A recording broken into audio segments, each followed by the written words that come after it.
देखिए, आज जो है हम लोग सिंगरौली में, जो कि ना सिर्फ मध्य प्रदेश में बल्कि पूरे देश में ऊर्जा धानी के रूप में जानी जाती है। ऊर्जा का बड़ा स्रोत जो है यहाँ से निकल कर जाता है। आर्थिक जो रेवेन्यू जनरेट होता है सरकार के लिए, मैं मानता हूँ कि बहुत बड़ी तादाद में यहाँ होता है।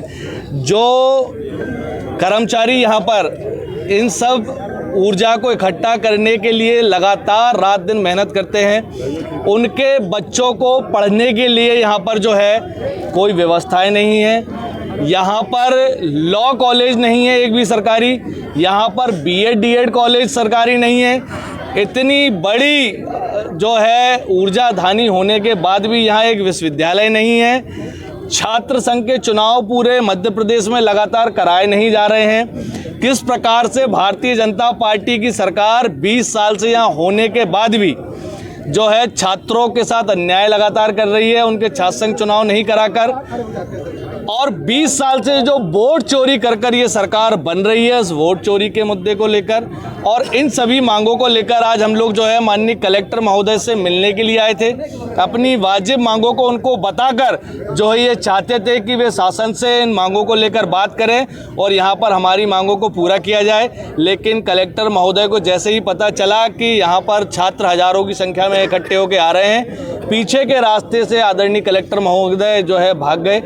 पुलिस को सामने खड़े कर जो है हम लोगों पर वाटर कैनन चलाया गया, जैसे कि हम लोग कोई आतंकवादी हैं या देशद्रोही हैं। इस प्रकार का व्यवहार यहाँ हमारी हजारों बहनें हैं जो कॉलेज से सीधे यहाँ पर अपनी मांगों को लेकर आई हैं, हजारों छात्र हैं जो कॉलेज की मांगों को लेकर आए हैं। हमारी मांगों को अनदेखा करने का लगातार प्रयास कर रही सरकार। इसी बात को लेकर आज जो है हम लोगों ने यहाँ पर प्रदर्शन करा है और जो है ये मांग करते हैं सरकार से आपके माध्यम से कि तत्काल प्रभाव से अगर हमारी मांगें नहीं मांगी जाएंगी तो ये इस आंदोलन की आज बस शुरुआत है। ये आंदोलन इस ऊर्जा धानी में, क्योंकि उस ऊर्जा धानी में यहाँ के छात्रों में भी इतनी ऊर्जा है कि जो है सरकार का सत्ता पलट करने की ताकत रखती है, तो ये एक दिन इकट्ठा होकर जो है सरकार को पलटने का काम करेंगे।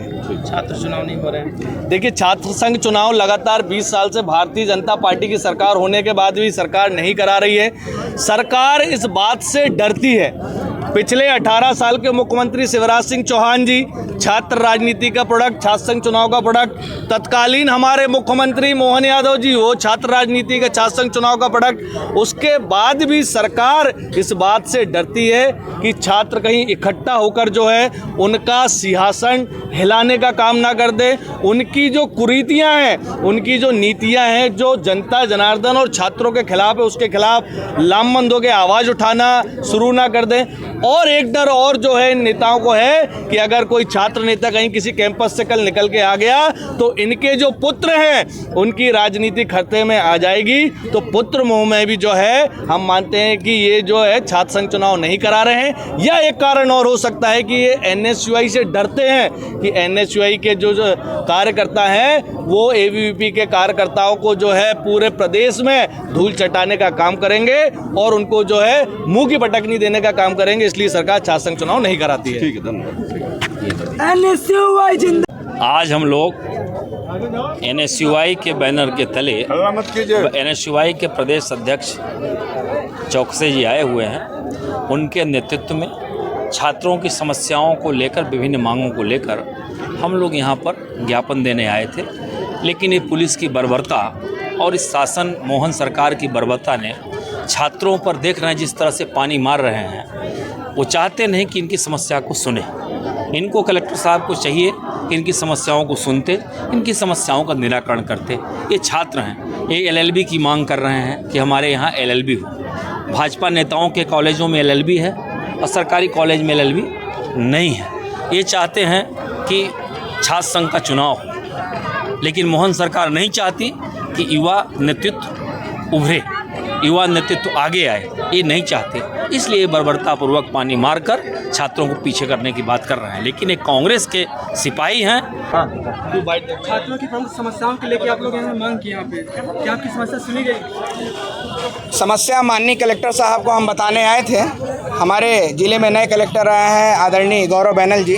हमें ये पूरी उम्मीद थी कि हमारे कलेक्टर साहब आएंगे और कुछ दिन पहले जन सुनवाई थी मंगलवार को, उनके जन सुनवाई में बहुत भीड़ लगी थी।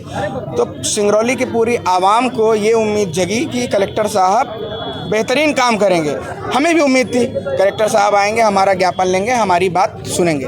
लेकिन एसडीएम साहब के द्वारा ये बताया गया कि कलेक्टर साहब भ्रमण पर निकले और हमारा ज्ञापन एसडीएम साहब के द्वारा लिया गया। हमने अपनी मांग रखी है, विभिन्न मांगे हैं, छात्र संघ चुनाव को लेकर के, बीएड एलएलबी कॉलेज को लेकर के, राजमाता चुन कुमारी स्टेडियम की बदहाली को सुधारने के लेकर सबसे बड़ी मांग की जैसे एपीएस यूनिवर्सिटी रीवा में है वैसे ऊर्जाधानी यानी कि ऊर्जांचल यूनिवर्सिटी सिंगरौली में बने, क्योंकि मध्य प्रदेश में इंदौर के बाद सबसे ज़्यादा राजस्व देने वाला जिला सिंगरौली है। और ईमानदारी से यहाँ की जनता ये भी जानती है कि सिंगरौली को नील बटा सन्नाटा मिलता है व्यवस्था के नाम पे। तो हमने अपनी बात रखी है।